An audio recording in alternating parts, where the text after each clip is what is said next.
ನೀವೇನಾದರೂ ಕಾರು ಬೈಕ್ಗಳನ್ನು ಹೈವೇಯಲ್ಲಿ ಓಡಿಸ್ತಾ ಇದ್ದೀರಾ, ಸಂಚಾರ ಮಾಡ್ತಾ ಇದ್ದೀರಾ, ಹಾಗಾದರೆ ನೀವು ಈ ಸ್ಟೋರಿಯನ್ನು ನೋಡಲೇಬೇಕು. ಯಾಕಂದರೆ ಹೈವೇಯಲ್ಲಿ ಓಡಾಡಬೇಕಾದ್ರೆ ಕೆಲವೊಂದು ನಿಯಮಗಳನ್ನು ಪಾಲಿಸಲೇಬೇಕು.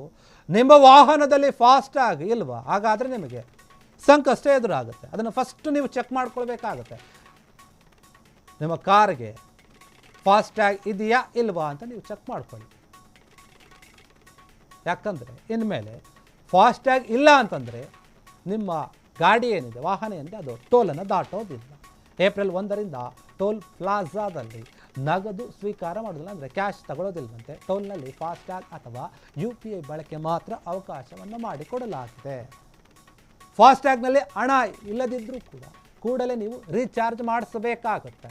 ಏಪ್ರಿಲ್ 1ರಿಂದ ಟೋಲ್ಗಳಲ್ಲಿ ನೋ ಕ್ಯಾಶ್ ರೂಲ್ಸ್ ಜಾರಿಯಾಗುತ್ತೆ, ಅಂದರೆ ಕ್ಯಾಶ್ ಕೊಡೋ ಹಾಗಿಲ್ಲ.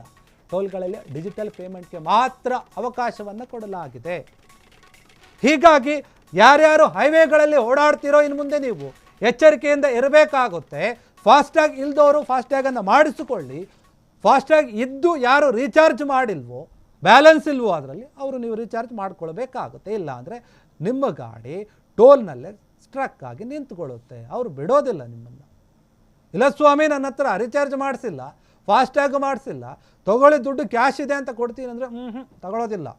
ಇನ್ಮೇಲೆ ಕ್ಯಾಶ್ ತಗೊಳ್ಳೋದಿಲ್ಲ, ನಾವು ಬರೀ ಆನ್ಲೈನ್ ಪೇಮೆಂಟ್ UPI ಮೂಲಕ ಮಾಡಿ, ಇಲ್ಲ ಫಾಸ್ಟ್ಯಾಗ್ ರೀಚಾರ್ಜ್ ಮಾಡಿ ಅಂತ ಹೇಳ್ತಾ ಇದೆ ಟೋಲ್ ಪ್ಲಾಜಾ ಸಿಬ್ಬಂದಿಗಳು ಕೂಡ ಅದನ್ನೇ ಹೇಳ್ತಾ ಇದ್ದಾರೆ. ಹೀಗಾಗಿ ಯಾರು ಪ್ರತಿನಿತ್ಯ ಹೈವೇದಲ್ಲಿ ಓಡಾಡ್ತಿರೋ ಅಥವಾ ಏನಾದರೂ ಹೈವೇನಲ್ಲಿ ಓಡಾಡೋಕ್ಕೆ ಬಹುದೂರದ ಪ್ರಯಾಣವನ್ನು ಮಾಡೋಕ್ಕೆ ಏನಾದರೂ ಚಿಂತೆ ಮಾಡ್ತಾ ಇದ್ರೆ ಅಂಥವರು ಕೂಡ ನೀವು ಫಾಸ್ಟ್ಯಾಗನ್ನು ಚೆಕ್ ಮಾಡ್ಕೊಳ್ಳಿ, ರೀಚಾರ್ಜ್ ಮಾಡ್ಕೊಳ್ಳಿ. ಯಾರು ಮಾಡಿಸ್ಕೊಂಡಿಲ್ವೋ ಅವರು ಮಾಡಿಸ್ಕೋಬೇಕಾಗುತ್ತೆ. ಏಪ್ರಿಲ್ 1ರಿಂದ ಜಾರಿಯಾಗುತ್ತೆ ಅಂತ ಹೇಳ್ತಾ ಇದ್ದಾರೆ. ಹೀಗಾಗಿ ಇದ್ರ ಬಗ್ಗೆ ನೀವು ಗಮನ ಹರಿಸಬೇಕಾಗುತ್ತೆ. ಅಲ್ಲೋಗಿ ನೀವು ಕಷ್ಟಪಡೋದು ಬೇಡ. ಅಯ್ಯೋ ಈ ವಿಚಾರ ನಮಗೆ ಗೊತ್ತೇ ಇರಲಿಲ್ವಲ್ಲ, ಹಿಂಗಾದರೆ ಅಂತ ಹೇಳಿ ಯೋಚನೆ ಮಾಡೋಕ್ಕೆ ಹೋಗಬೇಡಿ. ತಿಳಿದುಕೊಂಡು ಹೋಗಿ. ಗಾಡಿಯನ್ನು ಹೊರಗೆ ತೆಗೆಯೋಕ್ಕೂ ಮುಂಚೆ ನಿಮ್ಮ ಫಾಸ್ಟ್ಯಾಗ್ ರೀಚಾರ್ಜನ್ನು ಚೆಕ್ ಮಾಡ್ಕೊಳ್ಳಿ. ಇಲ್ಲಾಂದರೆ ಏನು ನಿಮ್ಮ UPI ಅಂದರೆ ಫೋನ್ಪೇ, ಗೂಗಲ್ ಪೇ ಮೂಲಕ ಕೂಡ ಪೇ ಮಾಡಬಹುದು. ನಮ್ಮ ಹತ್ರ ಅದು ಕೂಡ ಇಲ್ಲ, ಬರೀ ಕ್ಯಾಶ್ ಅಂತಂದರೆ ಕಷ್ಟ ಆಗುತ್ತೆ. ನೀವು ಟೋಲನ್ನು ದಾಟೋಕ್ಕಾಗಲ್ಲ, ಅಲ್ಲೇ ಇರಬೇಕಾಗತ್ತೆ. ಇಲ್ಲಾಂದರೆ ಬಂದ ದಾರಿಗೆ ಸುಂಕ ಇಲ್ಲ ಅಂತ ಹೇಳಿ ನೀವು ವಾಪಸ್ಸು ಹೋಗಬೇಕಾಗುತ್ತೆ. ಅದಕ್ಕೆ ಈ ಒಂದು ವಿಚಾರವನ್ನು ತಿಳ್ಕೊಂಡು ಹೋಗಿ.